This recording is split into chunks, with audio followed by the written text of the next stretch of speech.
King of cocaine नाम है Pablo Escobar.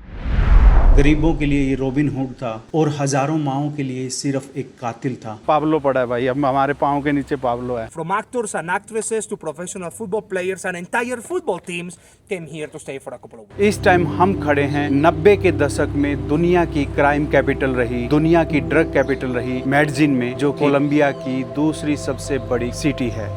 नमस्कार दोस्तों, एक बार फिर स्वागत है आपका मेरे इस चैनल पर। किंग ऑफ कोकीन नाम है पाब्लो एस्कोबार। ये नाम तो आपने सभी ने सुना होगा। एक टाइम था 90s के दौर में जो कि दुनिया की 80% कोकीन का धंधा सिर्फ एक बंदा करता था। आज इस वीडियो में हम सारी वो जगह देखने वाले हैं भाई जहाँ पे उसने अपनी छाप छोड़ी थी, उसका बर्थ प्लेस जहाँ पे उसे मारा गया था, और वो 20 किलोमीटर का जो एरिया जहाँ पे उसने अपनी खुद की दुनिया बसाई थी, और वो जेल जहाँ पे वो 2 साल तक अंदर रहा था और जेल भी खुद ने बनाई थी। तो ऐसी बहुत सारी कहानियाँ हैं उसकी। पहली बार मैंने ऐसी कोशिश की है कि मैं वीडियो को डॉक्यूमेंट्री स्टाइल बनाऊँ, तो वीडियो में पूरा प्यार बना के रखना, लाइक शेयर की झड़ी लगा देना बस। तो जिस भाई ने अभी तक सब्सक्राइब नहीं किया, सब्सक्राइब करना, क्योंकि अब हम यहाँ से पनामा की तरफ भी जाएंगे। तो चलते हैं आज हम वो सारी जगह एक्सप्लोर करने जहाँ पाब्लो एस्कोबार ने अपना साम्राज्य बसाया था। आज के वीडियो में मैं आपको पूरी कहानी सुनाने वाला हूँ, उसके जन्म से लेके मृत्यु तक। उसको लास्ट गोली पुलिस ने मारी थी क्या? नहीं, इसके पीछे भी बहुत बड़ी कहानी है। वो कहानी मैं वीडियो के आखिरी में बताने वाला हूँ। ये जो जहाज़ मेरे सर के ऊपर खड़ा है ना, ये वो जहाज़ है जिसने अमेरिका में पहली बार कोकीन पहुँचाई थी। इसके टायरों में भर के कोकीन ले जाई गई थी। और इस गेट के पीछे रहने वाले इंसान एक हफ्ते में $42 मिलियन कमाता था। कहते हैं भाई वो नोट गिनता नहीं था, तोलता था। और नोटों को बांधने के लिए ना $2000 के तो उसके रबड़ लग जाते थे महीने में। दुनिया इसे किंग ऑफ कोकीन भी कहती है। गरीबों के लिए ये रॉबिन हुड था और हजारों माओं के लिए सिर्फ एक कातिल था। ऑफिशियल रिकॉर्ड के हिसाब से कहते हैं कि इसने लगभग 5000 लोगों का मर्डर किया था। वैसे तो गिनती किसी ने प्रॉपर की ही नहीं। लास्ट वीडियो में आपने देखा था कि रात को हम लेट हो गए थे और दौरादल करके एक शहर में पहुंचे थे। वहां से राइड करते हुए एक शहर रियो नाग्रो से होते हुए मैं मेडजिन पहुंचा था। रियो नाग्रो का नाम मैं क्यों ले रहा हूं? क्योंकि ये है जन्मस्थली पाब्लो की। यहाँ पे इसका जन्म 1 दिसंबर 1949 में हुआ था। इसके पिताजी खेती करते थे, मदर एक टीचर थी, 7 बहन भाई थे। 7 बहन भाइयों में तीसरे नंबर पे पाब्लो का नाम आता है। ये पाब्लो की माँ है, ये फादर है। तीसरे नंबर पे था। ये सबसे बड़ा भाई रोबर्टो है, जो इसका पार्टनर था, जो इसका अकाउंटेंट रहा है काफ़ी लंबे टाइम तक। और बाकी इसके भाई किसी इसके साथ बिजनेस में नहीं थे। कैथोलिक था भाई, बहुत ज़्यादा बिलीव करता था भगवान में, तो उसके हर जगह ये जो है आपको देखने को मिलेगा। जब इसका जन्म हुआ तो पूरा का पूरा कोलंबिया जो है उस टाइम जल रहा था। बहुत ज़्यादा प्रोटेस्ट चल रहे थे सरकार के अगेंस्ट। उसकी वजह से एक रात को इनके घर में जो है कुछ लोग घुस जाते हैं। उस वजह से ये अपना गांव छोड़ के, और एक छोटे से गांव और है बिल्कुल मेडजिन के पास में, उसको बोलते हैं एनविगादो। एनविगादो में आके ये रहने लग जाता है। तो इसका पूरा बचपन जो है उस छोटे से टाउन में बीतता था। वहाँ पे जो कम्युनिटी है वहाँ पे भी मैं जाके आया हूँ, आप लोगों को दिखाता हूँ कैसे लोग थे। अब हम उस जगह पे आ गए जहाँ पे उसका गुजरा था, एनविगादो। यहाँ का फुटबॉल ग्राउंड देखो यार। This guy was not born in Medellin, like most people think. And Rio Negro is where now the international airport of Medellin is, behind the mountains. Yeah. His father stayed in the farm. He was a farmer his entire life. But his mother came with the rest of the family, then they are living in this neighborhood. So he knew everyone personally in this neighborhood. पीछे सामने जो घर दिख रहा है ना, उस घर में उसकी जो है मैक्सिमम एज निकली थी। जब वो 3 साल का था तब यहाँ पे आ गया था। ग्राउंड उसी ने बनवाया था। जितने भी बच्चे थे सबके हाथ में गन दे दी और अपने पीछे कर लिया। पावर, जब पैसा हो और पावर हो तो सब कुछ आ जाता है। कहानी शुरू होती है जब ये 13 साल के करीब का हो जाता है। किसी दोस्त ने इसको एक जगह से दूसरी जगह सामान भेजने के लिए, या फिर यूँ कहते हो कि मैरिजुआना भेजने के लिए दूसरी जगह भेजा, जहाँ पे इसको कुछ पैसे की बचत हुई। जब ये 16 साल का हुआ तो दुनिया में एक नई ड्रग आई थी भाई, जिसे कहते थे कोकीन। उसके बाद में सिर्फ इसको 1 किलो सामान वहाँ से यहाँ लेके आना पड़ता था, उसमें $1000 बचने लग गए। तो इस तरह इसकी ज़िंदगी जो शुरू होती है इस क्राइम के अंदर घुसने की। 17 साल की उम्र में इसने काफ़ी कुछ नाम कमा लिया था अपना। जब ये 13 साल का था ना, इसने अपने दोस्तों को एक बात बोली थी, अगर मैं 22 साल की उम्र में मिलीनियर नहीं बना तो मैं खुद को गोली मार लूँगा। कितना कॉन्फिडेंस होगा यार उसमें। 13 साल की उम्र का बच्चा अपने आप को ये कह रहा है कि अगर मैं मिलीनियर नहीं बना तो मैं गोली मार लूँगा। सोचो यार, जिस बच्चे के पास में ना बिल्कुल पैसे ही ना हो और वो मिलीनियर बनने की बात करे तो कुछ तो था यार इसके अंदर। क्या आप में से किसी ने भी अपनी ज़िंदगी में डेडलाइन रखी हुई है कि मैं ये करने वाला हूँ? जैसे मैंने रखी हुई है कि मैं 2030 तक पूरी दुनिया साइकिल से माप दूंगा। ऐसी डेडलाइन, ऐसी सोच इसकी 13 साल की उम्र में थी, जो कि मेरे 37 साल की उम्र में आई है। तो 1970 आते आते इसका नाम पूरा फेमस हो गया भाई एरिया में। यंग लड़के जो होते थे ना अपने आसपास के नेबरहुड के, उनको अपने गैंग में मिलाया। यहाँ से स्टार्टिंग होती है भाई एक नए ग्रुप की, जिसको बोलते हैं मैडजिन कार्टेल। और 1976 में भाई इसने शादी कर ली एक 15-16 साल की लड़की के साथ में। उसके घर वाले शादी के खिलाफ थे, पर इसने उनके अगेंस्ट जाके शादी करी। उससे 2 बच्चे हुए भाई इसके, और 2 बच्चों में से इसकी एक बेटा एक बेटी थी। और बेटी के लिए ये इतना केयरिंग था, अपने बच्चों के लिए इतना केयरिंग था। वैसे तो दुनिया को इसने मारा। तो भाई हर आदमी में कहता हूँ ना कि 2 इंसान होते हैं, एक अच्छा भी होता है, एक बुरा भी होता है। बुरा तो ये बहुत ज़्यादा था। कहानी को एक बार यही रोकते हैं, प्लाता या प्लामो, ये इसका फेमस डायलॉग था जो कि बहुत ज़्यादा फेमस हुआ था। प्लाता मतलब पैसा, या प्लामो गोली। मेरे साथ काम कर, अमीर बन जा, बहुत ही पैसा मिलेगा तेरे को, और अगर तू मेरे साथ काम नहीं करेगा तो मैं तुझे गोली मार दूंगा। 1970 में अमेरिका में एक नया नशा स्टार्ट हुआ था जिसको बोलते थे कोकीन।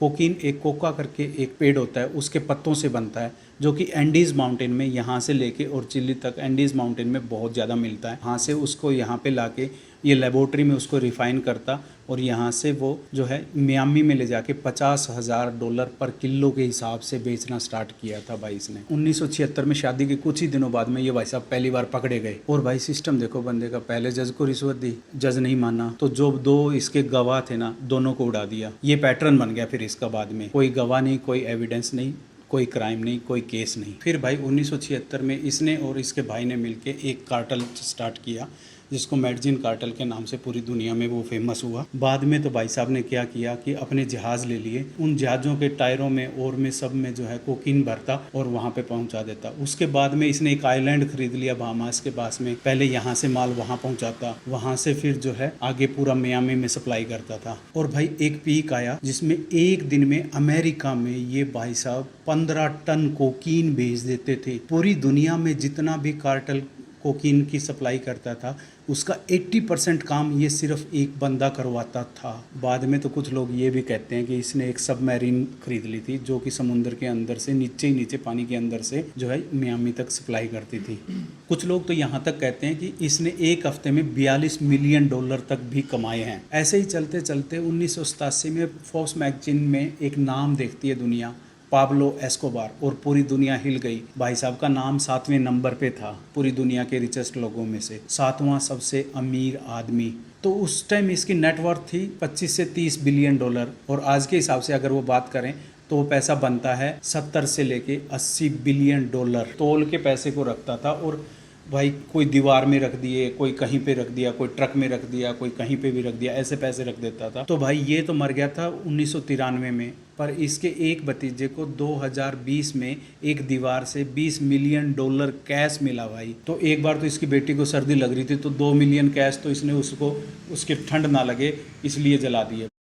तो दोस्तों मैंने वीडियो के स्टार्टिंग में बताया था कि मैडजिन आने से पहले मैं दोरादल में था। दोरादल से राइड करते हुए मैं यहाँ पे पहुंचा था। तो भाई दोरादल में 1978 में भाई साहब ने एक ज़मीन खरीदी। ज़मीन थी 20 स्क्वायर किलोमीटर में। खुद का एयरपोर्ट बना दिया, खुद के विला बना दिए, खुद का जू बना दिया, खुद का फुटबॉल का ग्राउंड बना दिया, सब कुछ वहाँ पे अपनी एक अलग दुनिया बनवा दी भाई साहब ने। वहाँ पे जू के अंदर कहते हैं कि दुनिया के सारे एनिमल्स इसने इकट्ठे कर दिए। बाकी एनिमल्स तो इसके मरने के बाद में जो है कुछ लोगों ने ले लिए, कुछ किधर भेज दिए सरकार ने। भाई सिर्फ 4 हिप्पोज लेके आया था, आज 170 हिप्पो हैं यहाँ पे। कहीं पे भी आपको हिप्पो दिखने को मिल जाएगा। आज हमारी बैड लक है कि हमें देखने को नहीं मिला। अभी कुछ साल पहले ही सरकार ने जो है उनमें से 80 हिप्पो को मारने के लिए ना परमिशन दे दी थी, पर उसी दौरान हमारे अंबानीज ब्रदर भी आए भाई। वो कह रहे हैं कि आप इन हिप्पोज को मारो मत, हम ले जाएंगे। तो शायद वो हिप्पोज यहाँ से जो है इंडिया में भी चले जाएं आने वाले टाइम में। तो भाई देख लो, इसका इंडिया कनेक्शन भी हो गया।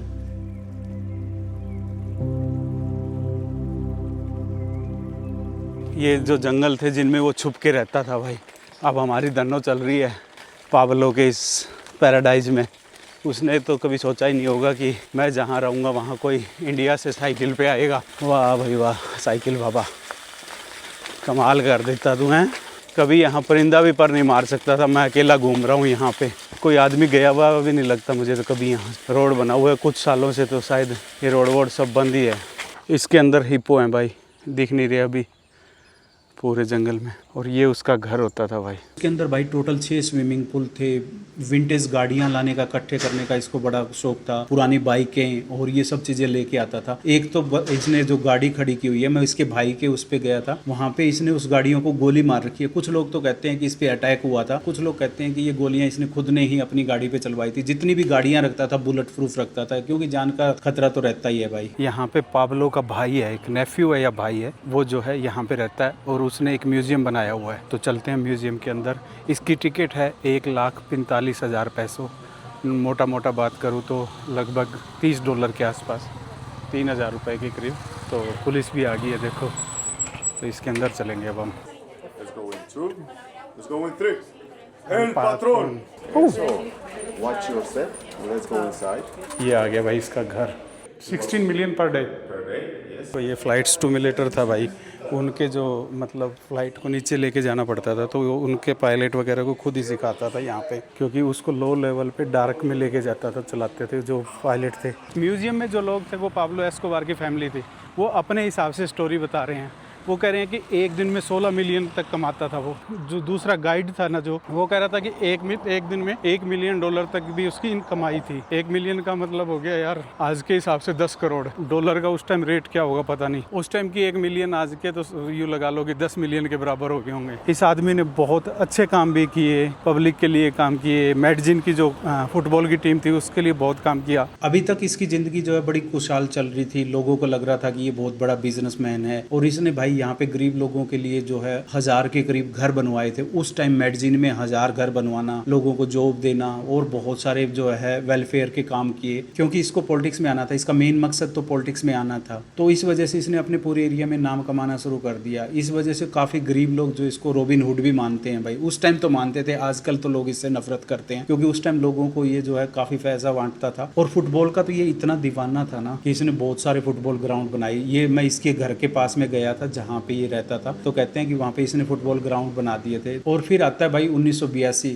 फिर इसको लगा कि भाई अब तो तेरी दाल गलने वाली नहीं है, अब तक तो तू बिजनेसमैन था, तूने किसी को क्राइम वगैरह किया नहीं था। तो ये सोचता है कि मैं पॉलिटिक्स ज्वाइन कर लूँ। तो भाई ये इलेक्शन लड़ता है और इलेक्शन में जीत भी जाता है। फिर इसको भाई डिप्लोमेटिक पासपोर्ट मिलता है। तो भाई साहब ये डिप्लोमेटिक पासपोर्ट के साथ सारी जगह घूमता रहता था। व्हाइट हाउस के सामने खड़े हुए अपने बेटे के साथ में इसका फोटो है 1982 का। एक पूरा ड्रग माफिया और आराम से घूमता था डिप्लोमेटिक पासपोर्ट लेके। फिर क्या होता है भाई 1983 के एंड में जाके यहाँ पे एक जस्टिस मिनिस्टर बनता है नया। तो वो पाब्लो एस्कोबार के अगेंस्ट रहता है। वो कहता है कि भाई ये तो ड्रग माफिया है, ये है, वो है। पूरी संसद में सबके सामने वो इसको बेइज्जत कर देता है भाई। और बोलता है कि भाई इसका पैसा तो सारा खून का पैसा है, लोगों को मर्डर करके, लोगों को ड्रग दे के इसने सारा पैसा कमाया है। पाब्लो ने कहा कि मैंने ऐसा पैसा कमाया ही नहीं। पर 1976 में जब ये एक बार अरेस्ट होता है ना, उसकी जो न्यूज़पेपर की कटिंग है वो जाके संसद में दिखाता है वो मिनिस्टर। और इस वजह से उस मिनिस्टर से इसकी दुश्मनी हो जाती है भाई। तो भाई यहाँ से इसकी लाइफ टोटली चेंज होनी शुरू हो जाती है। तो फिर भाई साहब ये क्या करते हैं, 30 अप्रैल 1984 में वो जो मिनिस्टर था जिसने इसकी बेइज्जती की थी, उसके कार के पीछे 2 गनमैन लगा के उसको मरवा देता है। फिर वहाँ से इसका डाउनफॉल स्टार्ट हो जाता है। सरकार के जो भी लोग होते हैं वो इसके पीछे पड़ जाते हैं। पूरे जो कोलंबिया में 2 कार्टेल बड़े फेमस थे उस दौरान, एक था काली कार्टेल और एक था मेडजिन कार्टेल। तो ये मेडजिन कार्टेल संभालता था, दूसरा बंदा जो था ना वो काली कार्टेल संभालता था। और इसको सबसे बड़ा डर होता था कि भाई काली कार्टेल वाले जो हैं मुझे मार ना दें। उन्होंने ट्राई भी किया। इसने एक घर बनाया अपनी फैमिली के लिए, मोनोको हाउस बोलते हैं, जो कि यहाँ पे रईस लोगों का एरिया होता था। और आजकल वहाँ पे एक मेमोरियल बनाया हुआ है, हमने वहाँ पे विजिट की थी, देखिए। हम आ गए एक जगह जहाँ पे मोनाको बिल्डिंग होती थी, जहाँ पे इसका पाब्लो का पूरा परिवार रहता था। This was the building. The lower portion of the park used to be the parking lot underground for his $12 million car collection that he was making for his son. The first balcony was a big swimming pool. In the back, there was a bar, club, restaurant. The top floor was one big apartment for him and his family to live. But after almost 10 years, the Cali cartel, they eventually became enemies. Pablo was a member of the Medellin cartel, and the Cali cartel were Pablo's enemies.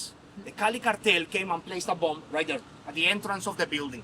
A gray Toyota SUV with 80 kilos of dynamite inside, and that was supposed to take the building down. They set the bomb at 6 a.m., the bomb explodes at 7, but Pablo left the building at 6:30. No one inside the building died, but his family was inside the building. Earthquake proof bullet proof किस तरह की building उसने बनाई थी। 12 apartment थे, ऊपर top floor पे helipad था। काली कार्टेल ने ना यहाँ पे RDX लगाया, एक गाड़ी में RDX भरा 80 किलो और उसको ब्लास्ट कर दिया। पूरी बिल्डिंग को कुछ भी नहीं हुआ भाई। उस दौरान इस पूरे एरिया में भाई 43,800 पीपल मारे गए थे, जो कि डॉक्यूमेंटेड है।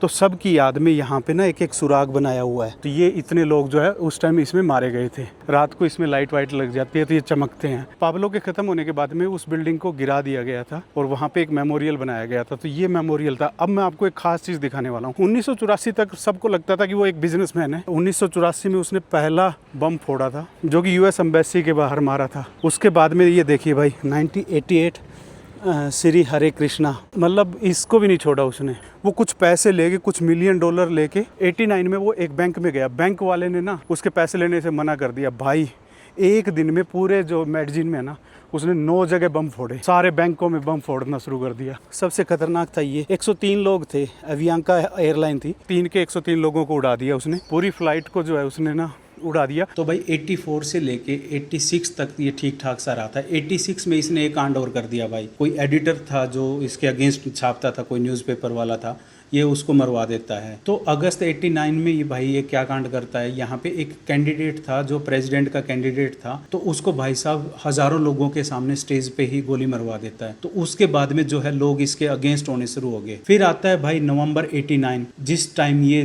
दुनिया का सबसे गंदा काम करता है भाई। एक फ़्लाइट होती है एवियांका फ़्लाइट, जो यहाँ की लोकल फ़्लाइट है, उसके अंदर ये बम ब्लास्ट कर देता है। उड़ने के 5 मिनट बाद में ही फ्लाइट जो है उड़ा देता है, जिसके अंदर 107 लोग मारे जाते हैं। और सिर्फ रीज़न क्या था कि एक कैंडिडेट था जो कि प्रेसिडेंट का कैंडिडेट था, उसे ये मरवाना चाहता था और वो बंदा फ्लाइट में गया ही नहीं और बेकसूर 107 लोग मारे जाते हैं। इसी दौरान भाई ये काली कार्टेल के साथ में भी इसकी बहुत ज़्यादा जो है खुनुस हो जाती है। काली कार्टेल क्या करता है, इसके घर के आगे जो है एक बहुत बड़ा बम ब्लास्ट कर देता है। तो ये पागल हो जाता है 89 में। फिर भाई साहब ने क्या किया कि काली कार्टेल का जो ओनर होता था ना, उसकी बहुत सारी फार्मेसी होती थी भाई, जगह जगह जो मेडिकल स्टोर होते थे सारे उसके थे। फिर भाई इसने उसके जितने भी फार्मेसी थी ना, सब फार्मेसी के अंदर करने शुरू कर दिया, लोगों को मारना शुरू कर दिया। फिर ये बिल्कुल पागल हो जाता है। फिर ये सब पुलिस को भी मारना शुरू कर देता है। पुलिस वालों के लिए पता है क्या कहता है कि 2 मिलियन पैसों दूंगा तुम्हें अगर कोई भी पुलिस वाले को मार के आएगा। तो एक पुलिस वाले को मार के आओ और 2 मिलियन पैसों लो। पुलिस के बिल्कुल अगेंस्ट हो जाता है। इस तरह से भाई ये बहुत बड़ा क्रिमिनल बन जाता है, बुरा हालत कर देता है पूरे मेडजिन की और पूरे कोलंबिया की हालत ख़राब कर देता है। 2 मिलियन के चक्कर में 15 साल के 16 साल के लड़के मोटरसाइकिल लेते हैं, कहीं पे भी पुलिस वाला दिखे उसको ही गोली मार देते हैं। एक बंदे ने तो पूरी की पूरी पुलिस वालों की जो है बस उड़ा दी और बस में 50 लोग थे और बोलता था क्या कि भाई पुलिस को मार के आओ और उसका जो यहाँ पे बैज होता है ना, बैज उतार के ला के दे दो, यहाँ पे डाल दो और अपने पैसे लेके जाओ। तो वो बंदा 50 लोगों के बैज उतार के और लेके गया था। तो इस तरह ये लगभग 500 पुलिस वालों को मार देता है भाई। और जो है जितने भी पुलिस वाले मरे थे ना, उनके जो बैज थे ना, बाद में पुलिस को पकड़े गए थे, तो पुलिस ने उस बैज को सबको पिघला के और एक स्टैचू बनाया हुआ है। इस मेमोरियल में उस स्टैचू को लगाया हुआ भी है। तो इस तरह भाई ये बहुत हरामीपन करते हुए पूरी दुनिया में इसका नाम हो जाता है। लोग इससे बहुत ज़्यादा चिढ़ने लग जाते हैं। तो USA इसको ढूंढने लग जाता है। तो USA की जेल में सड़ने से अच्छा है ये सरकार के सामने एक प्रस्ताव रखता है कि मैं जो है सरेंडर करने के लिए तैयार हूँ, पर मेरी कुछ शर्तें हैं। तो भाई ये कहता है कि मैं जेल अपनी बनाऊंगा। उस जगह पे मैं गया हूँ भाई, आपको दिखाता हूँ। That it was impossible catching him. For more than 12 years, police was following him. When they were about to catch him, he disappears right in front of them. He was able to enter any house, any building, any store, any place in Colombia and say, at that time, if you say no to Pablo, he was going to kill you and do whatever he wants. 1 kilometer of a perimeter in this jungle should be way more than enough. From actors and actresses to professional football players and entire football teams came here to stay for a couple of weeks. Because after Pablo died, everyone came to his properties looking for money.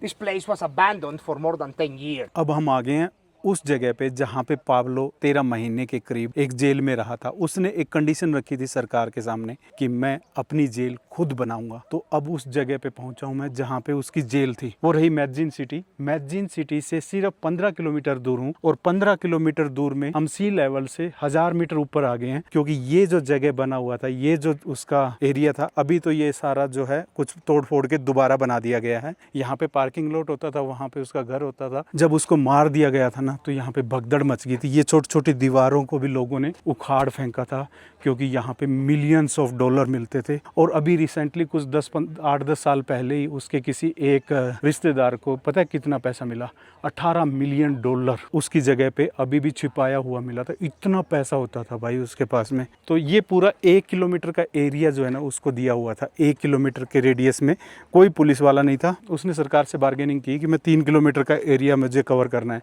पर सरकार ने कहा कि 3 kilometre नहीं भाई, हम सिर्फ तेरे को 1 किलोमीटर का एरिया दे सकते हैं।